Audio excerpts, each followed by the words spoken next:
Hello everyone, welcome to the channel. I'm Kris. For the American audience, this might be a little controversial of a subject. Kings and Generals, how slavery caused the American Civil War. Some people say states' rights. I firmly believe slavery, but to each their own. If there's a counter argument to this, I would certainly listen to it, although I don't know if I would agree with it. But, my gosh, people.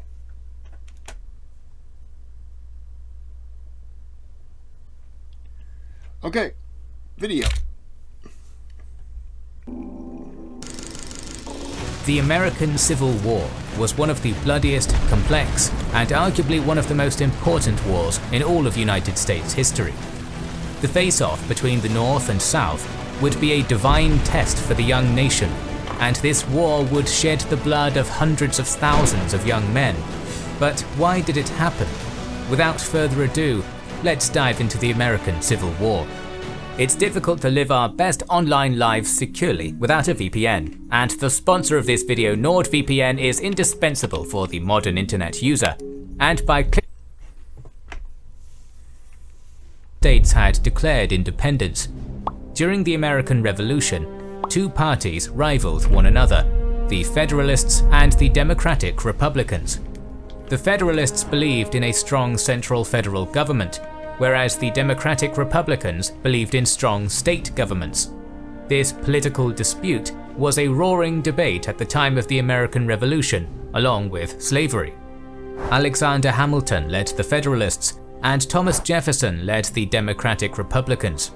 Hamilton, being from New York City, spent his days as a financier and then became the first Treasury President. Jefferson was from Virginia, a plantation owner who inherited hundreds of slaves from his ancestors but still condemned it. In the initial draft of the Declaration of Independence, where Jefferson addressed his grievances with King George III, he stated, "He has waged cruel war against human nature itself, violating its most sacred rights of life and liberty in the persons of a distant people who never offended him, captivating and carrying them into slavery in another hemisphere, or to incur miserable death in their transportation thither. Determined to keep open a market where men should be bought and sold, he has prostituted his negative for suppressing every legislative attempt to prohibit or restrain this execrable commerce." This passage, along with a few others condemning the practice of slavery, was omitted to appease the slave-owning colonists and to make sure this did not jeopardize the revolutionary cause. Jefferson later on addressed the situation they were in metaphorically to John Holmes on April 20th, 1820. "We have the wolf by the ear, and we can neither hold him nor safely let him go. Justice is in one scale and self-preservation in the other." Along with slavery, deciding where the real power should lie in this new independent republic was the most important topic to decide on for the new country. The founding fathers knew of the storm ahead of them, and John Adams said in one of his letters, "There is nothing I dread so much as a division of the republic into two great parties, each arranged under its leader, and concerning measures in opposition to each other. This, in my humble apprehension, is to be dreaded as the greatest political evil under our Constitution." After the American Revolution, several northern states took action to ban slavery outright, or gradually, including Vermont, Pennsylvania, New Hampshire, Massachusetts, Connecticut, and Rhode Island. These states all passed legislation to reduce, limit, or abolish slavery, and by 1860, the practice of slavery had vastly diminished in the North. Ironically enough, some southern states did take some action, including South Carolina. Thomas Jefferson wrote, Excuse me.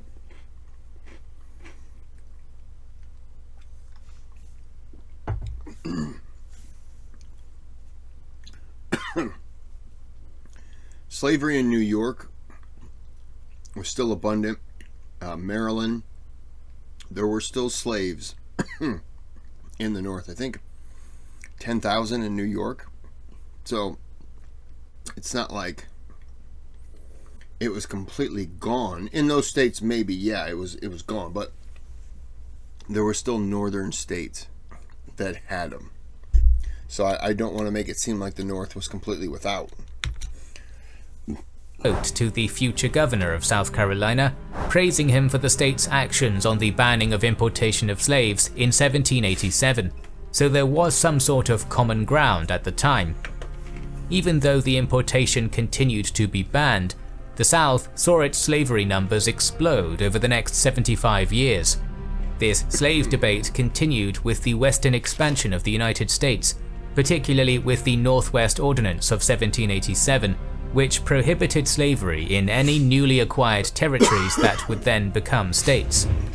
When the Constitution was signed, slavery was permitted and slaves were counted as 3/5 of a person, so their population would not affect their electoral votes as much as they would have done by counting them as a whole. In February of 1793, the Fugitive Slave Act was signed, making the federal government responsible for returning slaves to their owners. The citizens of the northern free states started to feel like they were contributing to the practice against their will. More legislation would increase tensions between the North and South. The Louisiana Purchase of 1803 expanded the United States even more, but the issue of slavery was ambiguous, allowing the practice to continue. In January of 1808, the importation of slaves became illegal federally, but the internal slave trade continued. In 1820, a controversial agreement was passed called the Missouri Compromise. This was signed by James Monroe into law, allowing Missouri to become a slave state as long as no other territory state above it geographically could become one. Maine was added to the United States as a free state, continuing the balance of northern free states and southern slave states. This showed the country that lines were being drawn legally between the North and South, basically forming two different countries. At this time, the cotton gin began to maximize industry in the South, creating the need for more slave labor.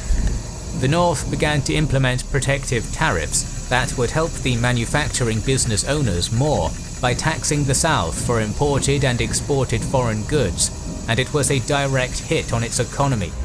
The South considered the tariff of 1824 and 1828 unconstitutional, citing Article 1, Section 8, claiming these taxes to be not uniformly beneficial to the entire country, but only the North.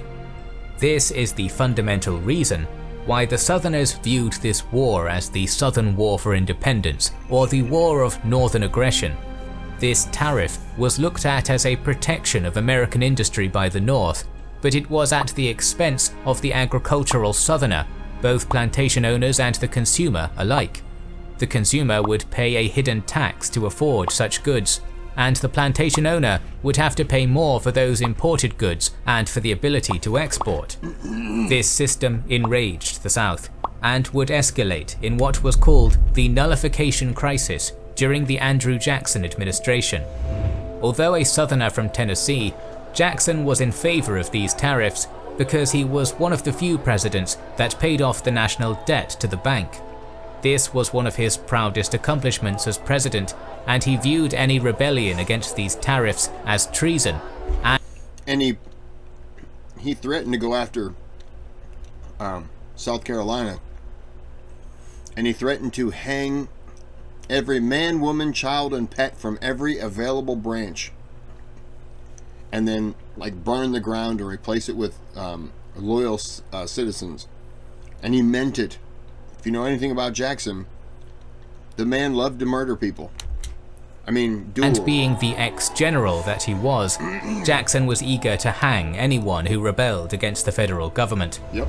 After the Tariff of 1832 was signed, the South Carolina legislators showed their first notable and official opposition to the— By the way, Jackson. I got a Jackson statue. I love the man.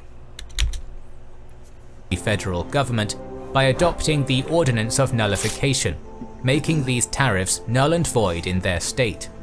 on March 1, 1833, a new bill called the Compromise Tariff of 1833 was passed, reducing the tariff to somewhat sustainable levels for the South.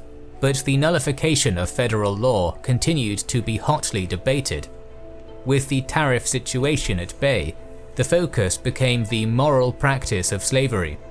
Abolitionists were continually forming in the North, and the distinct northern and southern traits began to emerge. The North and the South were fundamentally different economically and culturally. The North relied heavily on manufactured goods and Wall Street, while the South relied on agriculture and farming. At the time of the Civil War, the North looked at the South as lazy, immoral, and uncivilized. The South looked at the North as greedy, money-grabbing, and immoral people. At this time, a religious revival was happening throughout the country, with different denominations interpreting their own views of the Bible, and the position of slavery was certainly at the center of the moral debate, with the Northerners looking at it as completely unjust, and the South justifying the act with their interpretation of the Bible. Slavery is obviously a touchy subject with high emotions attached to it. That is why it's important to look at the hard numbers. By 1860, according to the 1860 National Census and the Historical Statistics of the United States in 1970, there was a population total of 31,443,322 people, which included 3,953,762 slaves.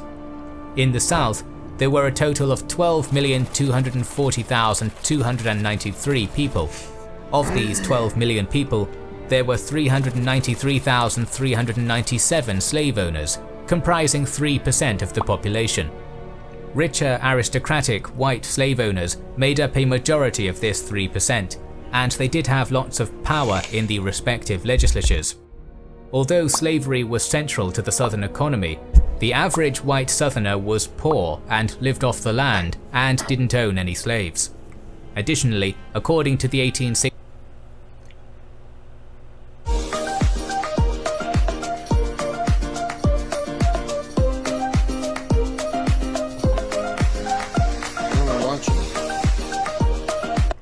that is, but I want one.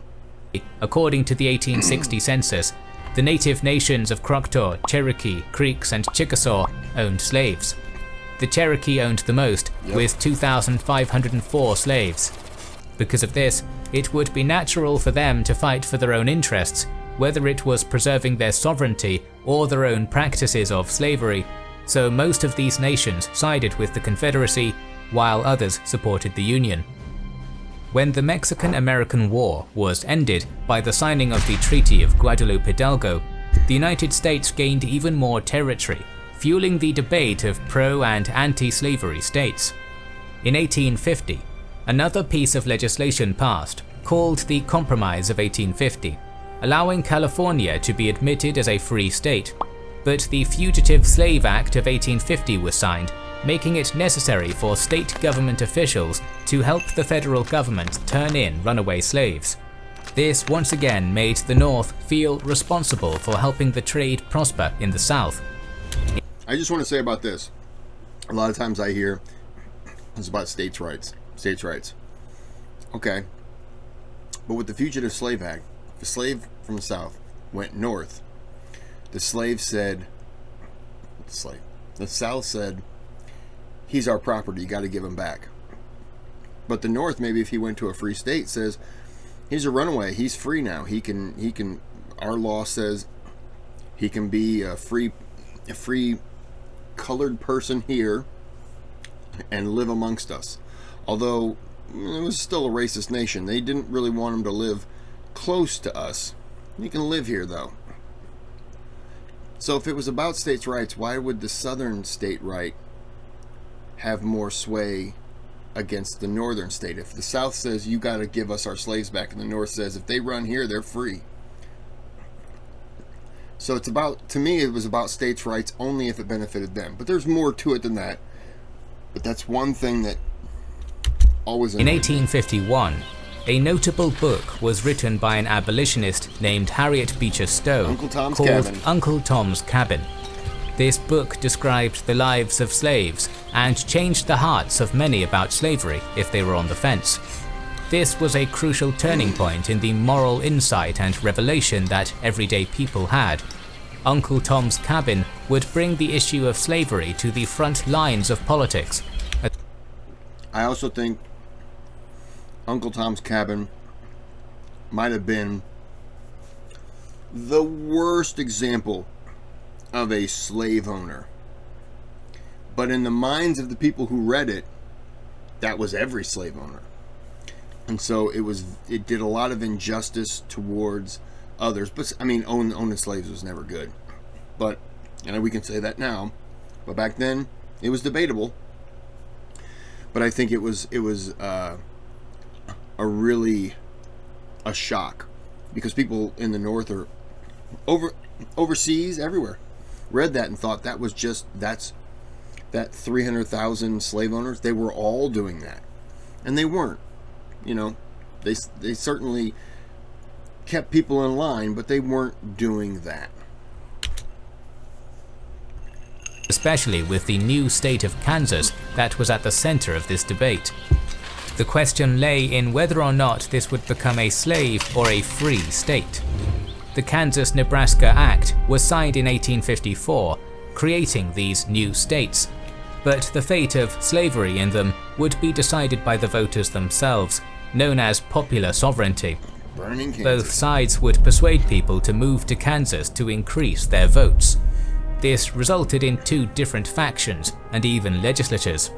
In March of 1855, a pro-slavery government was set up and recognized, while the anti-slavery Free Soilers Party set up their own legislature and outlawed slavery.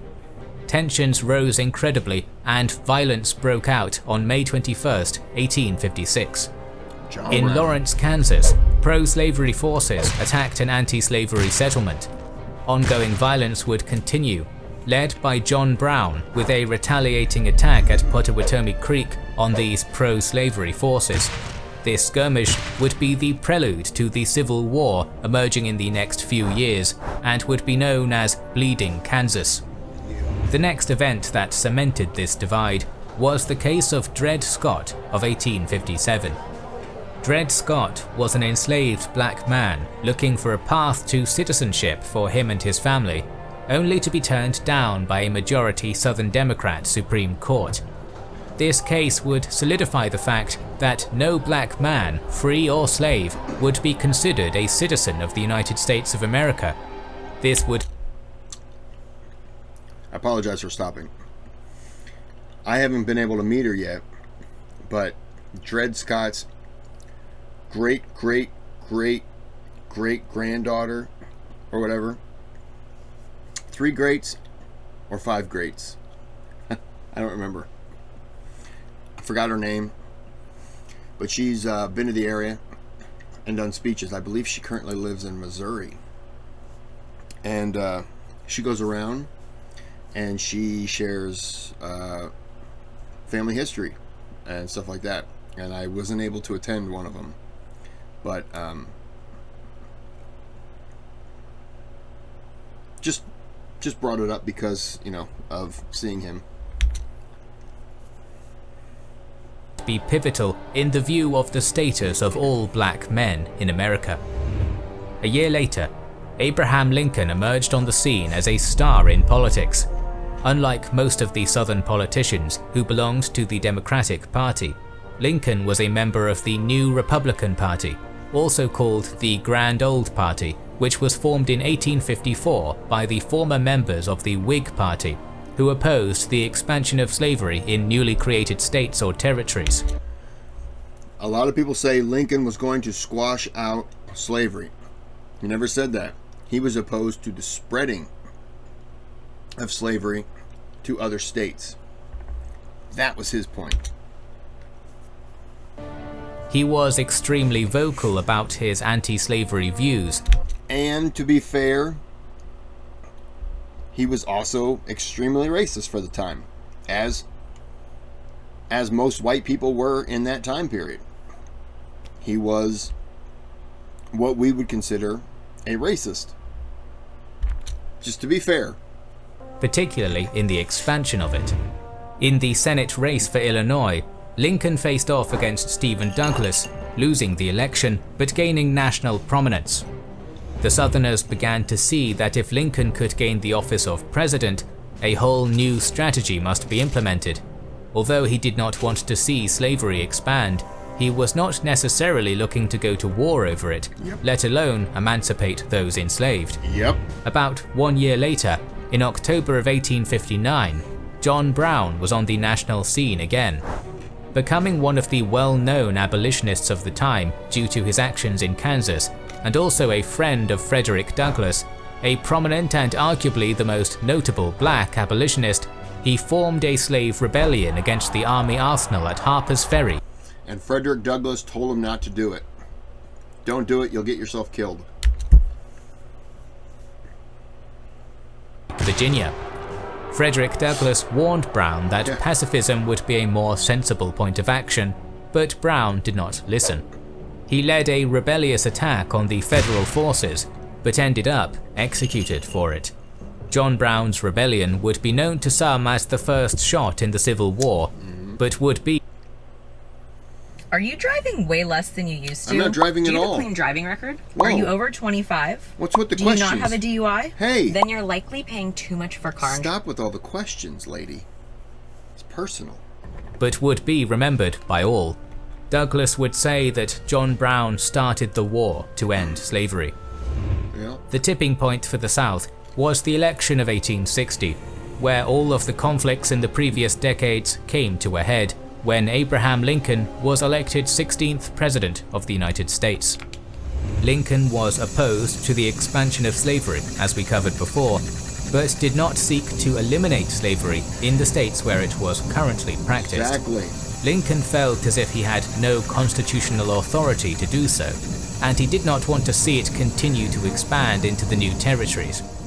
The election of Abraham Lincoln on November 6, 1860, was seen as an act of aggression from the North by the South.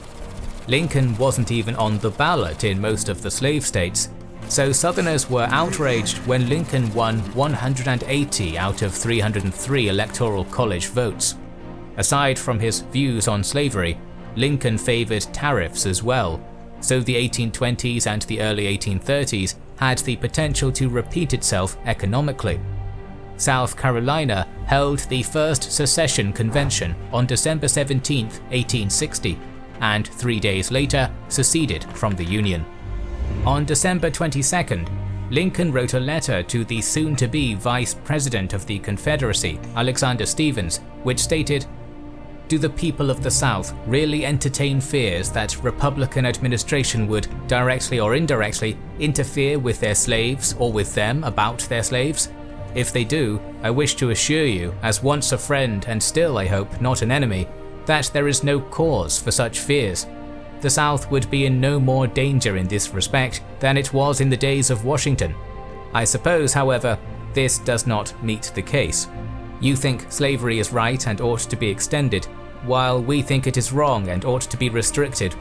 That, I suppose, is the rub. It certainly is the only substantial difference between us." Still, the states continued to secede, and Mississippi joined South Carolina on the 9th of January, famously declaring, "Our position is thoroughly identified with the institution of slavery, Boom. the greatest material interest of the world. Its labor supplies the product, which constitutes by far the largest and most important portions of commerce of the earth. There was no choice left us but the submission to the mandates of abolition or a dissolution of the Union, whose principles had been subverted to work out our ruin." Florida followed on the 10th, Alabama on the 11th, Georgia on the 19th, Louisiana on the 26th, and Texas on the 1st of February. Within these few months, the Confederate States of America was formed. Now, I believe that all those states seceded, and Jefferson Davis was sworn in before Lincoln was even sworn in.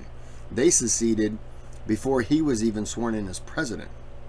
So they didn't even give him time to see what he would do, which was an issue. You know. All even before Abraham Lincoln was inaugurated officially as president. I apologize, I should just stop talking. On February 8th and 9th, the Confederacy created their own government in Montgomery, Alabama, and appointed its president, Jefferson Davis. In the Constitution of the Confederate States of America, slavery was now protected under Article 4, Section 3. In all such territory, the institution of Negro slavery, as it now exists in the Confederate States, shall be recognized and protected by Congress and by the territorial government, and the inhabitants of the several Confederate states and territories shall have the right to take to such territory any slaves lawfully held by them in any of the states or territories of the Confederate States.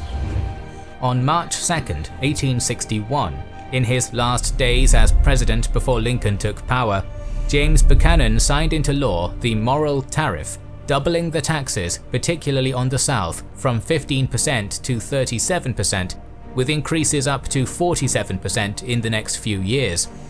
This was the last straw for the South, as And by the way, had they not seceded, they could have voted down. But it passed with flying colors because they had already seceded.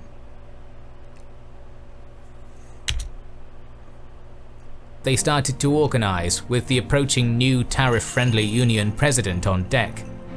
On March 4, 1861, Abraham Lincoln would be inaugurated as the 16th President of the United States.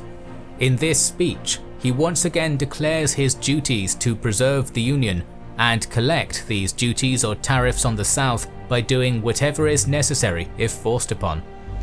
In conclusion, there were many complex issues that led to this conflict: the right of states to secede from the Union, slavery, imbalanced taxes, two differentiating cultures, and the enforcement of tariffs were all contributing causes of the American Civil War. The new Confederate government was created in direct defiance of the federal government because they believed the Union was acting against the Constitution. This tension would start to explode as the final tariff bill was passed and Lincoln was inaugurated. The Union would fight to preserve the United States of America and enforce these tariffs, while the Confederacy fought what was in their mind a Southern War for Independence to defend their homeland in what they call the War of Northern Aggression. The first battle episode of our series on the American Civil War will be released soon, so make sure you are subscribed and have pressed the bell button. Please consider liking, commenting and sharing, it helps immensely. Our videos Kings in General is a really good channel. But anyways, not much to say after that. Just a bad point, regardless how you feel. Just a bad thing. Too many people died. And for what? Oh well. I'm going to go ahead and end this here. Like and subscribe, or you get foot cancer. Have a good day, have a good night.